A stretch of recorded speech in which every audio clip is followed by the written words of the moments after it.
Sometimes you feel like a nut, sometimes you don't. It can only be attributable to human error.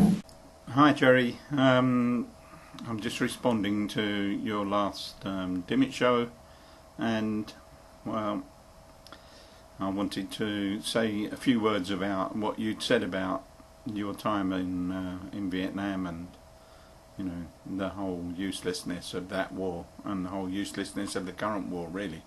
So first of all, Vietnam, well, you know, we were very lucky here in the United Kingdom because we had a Prime Minister called Harold Wilson at the time, and some of you in the United States might not know too much about him, but you know, he was a member of the Labour Party, the same as Tony Blair at the moment, and one of the two big things that he was responsible for during his time as Prime Minister, which I think count as true legacies, unlike the legacies that Tony Blair is trying to find as he goes on his world tour at the moment for himself as he's leaving office on the 28th of June or the 27th of June, one of those 2 dates, can't remember. Anyway, what happened was the United States government asked Harold Wilson to commit British troops to go and fight in Vietnam, and Wilson said no. And this shows that a British Prime Minister could, if he wanted to, just tell the United States to get lost, to get knotted. In other words, no, we are not going to send our boys out to another useless war. Now, why did Wilson do that? Well, not many people know that he was a conscientious objector during the Second World War. He refused to fight because he didn't believe in killing, and they found him other work to do, which he did. He did serve. He just didn't go and kill anybody. He had a fundamental opposition to war, and that was amazing, really. And that was in as we know, in the 60s. Well, you know, now we face another situation, an illegal war, where, you know, we have Bush and Blair waging war in Iraq, and lots of people who are apologists for Blair say, what else could he do? Why, you know, why are we so adamant that really he needs to answer for his actions? He had no choice. Surely he had no choice. Well, he did have a choice. He had the same choice that Harold Wilson had. Harold Wilson stood up and said no. Blair could have done the same. After all, he's a Prime Minister and he was the leader of the country, and it was his decision, really, to take us to war. Now, I don't know what lies behind it.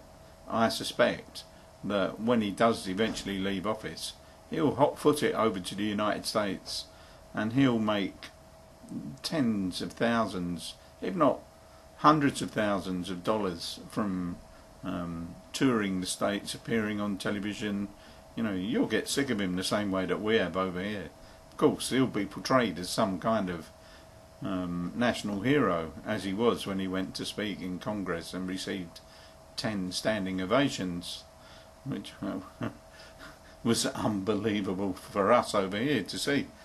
You know, it's my belief that the way that Bush and Blair have behaved, trampling on human rights and, you know, waging an illegal war, all in the name of some spurious war on terrorism.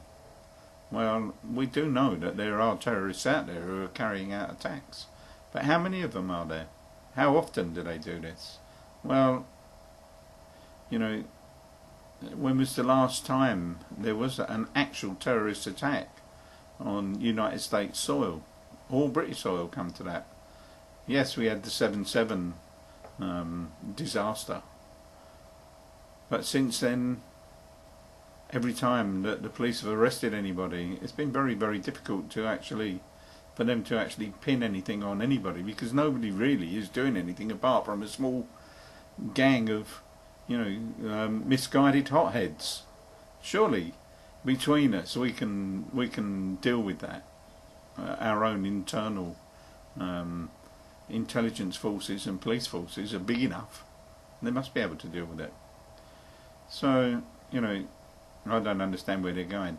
This thing about Cindy Sheehan's saying that she's giving up working for the peace movement now because she's been criticised by the right wing in America and criticised by the liberals for not having a strong enough stance and all the rest of it. And that's a shame, really, because she has really been a very brave woman, I think, and taken on quite a lot of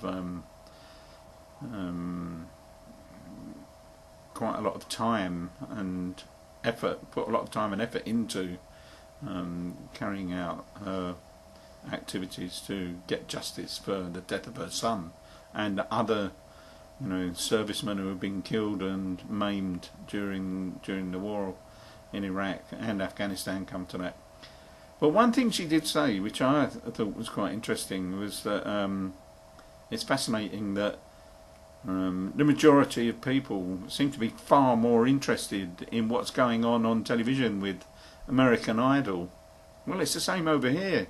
In the UK, far more people are interested in Pop Idol or Big Brother, any of the other reality TV programs searching for a new person to be in Joseph and the Technicolor Dreamcoat, and somebody to become the new Maria in The Sound of Music. Right. All of this stuff really is just incredible that people should find that far more important and far more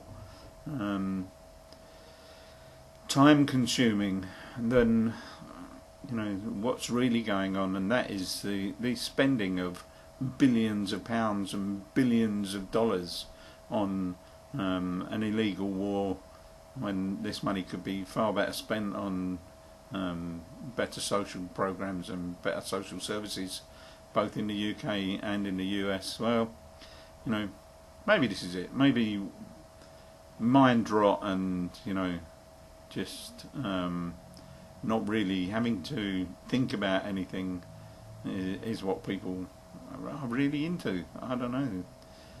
Something is wrong somewhere when American Idol can get millions and millions of votes on the television, but it seems that these same people aren't interested when it comes to investigating what their leaders are doing, and that's a terrible shame, I feel. Anyway, good luck, Jerry, and talk to you again soon, mate. Bye.